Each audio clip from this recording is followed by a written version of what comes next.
Hey guys, the Box Whisperer here with some tips and tricks for the month of January. We deal with this all the time where we carry 60 or 70 different box sizes, but a customer might come into the store where we sell a 10 by 10 by 10 inch box, but they don't need it to be 10 inches tall. They want it to be shorter. They might want it 5 inches. They might want it 4 inches. You need it so you can fit your product so you don't pay that additional shipping cost, right?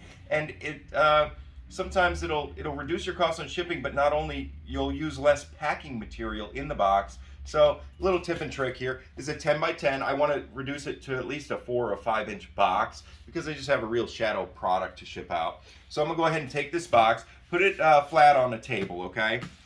Now you need something heavy, so I'm gonna just use this case of tape right here just to hold it on the cart. Pauline, if you want to go ahead and come around the table on this side over here so people can see. So basically, I want this box from the bottom to be, roughly 4 or 5 inches. So we got 4 1/4 on that side, and we're 4 1/4 on that side. Look at that. So what we want to go ahead and do is just put something heavy on the box right there, and then I just take your typical meter stick from down the road, and just take it down there, and then just fold that box on down. Okay, and then from that point, what we have is a bent up box here, as you can see.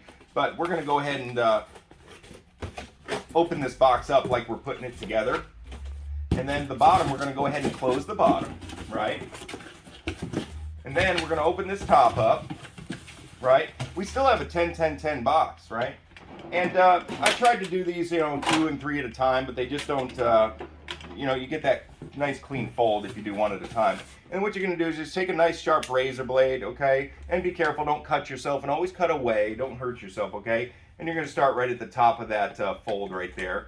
And you're just going to cut the corner real slow and easy, and don't hurt yourself while you do this, okay? Do not try this at home. Go ahead and cut all 4 corners. Now we're basically just reducing the height of this box, okay? Now these are already folded and they're cut, right? But sometimes you might get that where it's a little too long. So I just go ahead and get it on that edge of the table. You want to come around here, Paulina, because I'm right-handed. I'm not left-handed, and I just cut these off clean at the fold right there, the original fold. It doesn't have to be perfect because this isn't really going to show to your customer that's receiving your product. But if you want to get pretty with it, you can get pretty with it. You know how to do that. And I just cut these clean at the fold just to make it look a little cleaner, so that when they open the box, it's not a bunch of additional flaps inside the box they gotta deal with,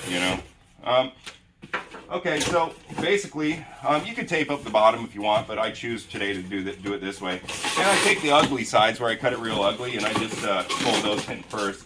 And then, bam, we have a 10 by 10 by 4 1/4 box. Tape this up, send out your product, be done. Complete.